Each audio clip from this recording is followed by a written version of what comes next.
Akhir-akhir ini saya banyak mendapatkan klien yang kecanduan judi online, yang bahkan sampai menghancurkan pekerjaan dan pernikahannya. Cerita ini mungkin akan triggering bagi beberapa orang, jadi silahkan bijak dalam mendengarkannya ya. Dan untuk kasus-kasus judul seperti ini banyak sekali dan bisa kena ke berbagai macam status sosial. Bahkan yang tidak terlalu mampu pun ada yang akhirnya adiksi ke judul ini, pinjol juga. Pinjol dan judul itu kadang-kadang kayak ngeblur gitu, kadang-kadang nyampur. Karena kalau uangnya habis, nanti pinjol habis itu uang pinjolnya ini dimasukin ke judul kayak gitu loh. Kadang mereka itu nggak mikir karena sudah masuk ke adiksi. Ketika orang sudah adiksi, sudah kecanduan, itu sudah pikirannya itu sudah nggak jernih gitu. Sehingga mereka itu mau status sosial apapun, bahkan saya dapat klien ada yang cukup terpandang kayak gitu, yang habisnya sampai ratusan miliar, tanah puluhan hektar, rumah berapa puluh kayak gitu, itu habis semuanya. Dia tidak ada lagi untuk memberi ke istrinya, ke anaknya. Bahkan ada yang sampai uang untuk lahiran dari istrinya yang sebentar lagi itu dipakai, dimasukin ke judul.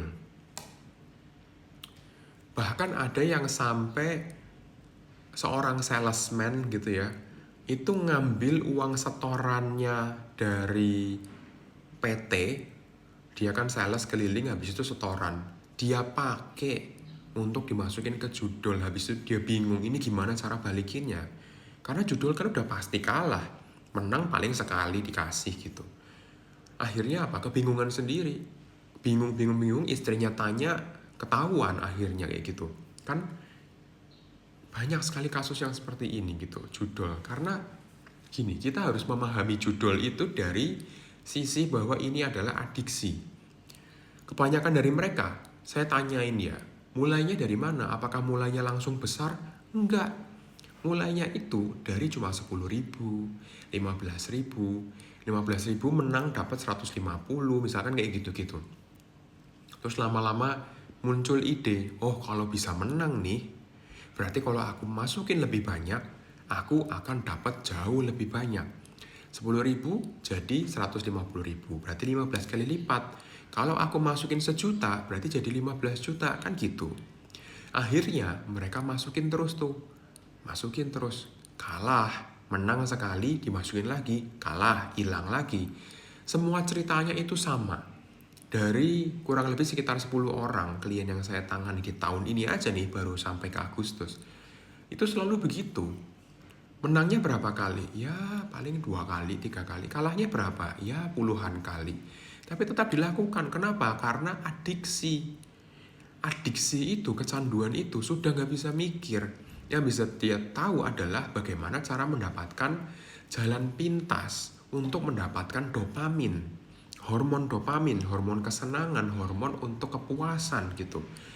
Akhirnya dia merasa bahwa inilah cara satu-satunya aku mendapatkan dopamin, yang tadinya bisa didapatkan dari hobi, kesenangan, bertemu teman-teman, pekerjaan, passion, ketemu anak, ketemu istri, ketemu mungkin pasangan lawan jenis apa macam-macam gitu ya. Kesenangan itu dia sudah singkirkan semua akhirnya. Dia cuma pedulinya dopamin singkat dari judul dan pinjol. Sama halnya dengan orang yang PMO. Ketika orang PMO itu menginginkan jalan pintas atau shortcut of dopamine. Jadi dengan cara nonton kemudian masturbation gitu, dia akan mendapatkan dopamin yang cepat dan singkat dan banyak gitu. Sehingga dia kecanduan itu. Sehingga yang harus kita kalibrasi ulang apa? Kalau adiksi, cara dia mendapatkan dopamin lagi. Sekarang kita harus limit semuanya untuk hal-hal yang berkaitan dengan judul dan pinjol itu. Artinya handphonenya kita limit, uangnya kita limit, semua gerak-geriknya kita awasi. Sehingga dia nggak bisa lagi sembarangan setor. Bahkan dia ada yang handphonenya diambil, dia malah setornya lewat Indomaret. Kayak gitu. Kadang-kadang gila juga sih, saya nggak setuju tuh kalau kita bisa setor hal-hal kayak gitu tuh sampai ke Indomaret kayak gitu. Dan bahkan e-wallet semacam ini juga mungkin bagi para e-wallet ya, Dana, GoPay, OVO, tolong dong jangan ada kaitannya dengan judul dong. Tapi ya saya tahu ini percuma sih sebetulnya, tapi ya himbauan aja. Mereka itu sampai begitu, nggak dikasih uang, nggak bisa akses HP, setor lewat manual, habis itu dia main entah lewat mana, kayak gitu. Ya, kita limit semuanya, kita kalibrasi ulang cara dia mendapatkan dopamin, dari olahraga bisa, dari apa bisa, kita harus mengharuskan dia untuk melakukan itu. Kalau tidak, kita harus memutuskan untuk jangan bantu lagi. Jangan pernah bantu lagi orang ini. Karena kebanyakan dari mereka itu pasangannya itu sudah capek harus menghadapi orang-orang seperti ini yang kecanduan gitu. Karena orang candu ini kan harus direhab harusnya. Tapi ditangani di rumah. Dan akhirnya banyak yang capek.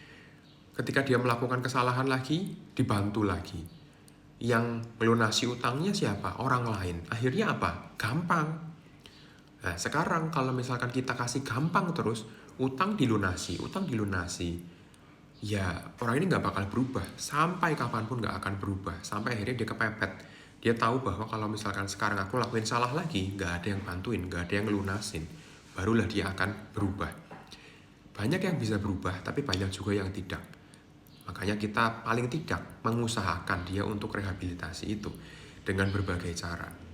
Kalau ingin cara yang lebih spesifik untuk satu orang, silahkan datanglah ke psikolog ataupun ke psikiater untuk mendapatkan tips-tips yang lebih sesuai untuk rehabilitasi orang-orang yang kecanduan judul.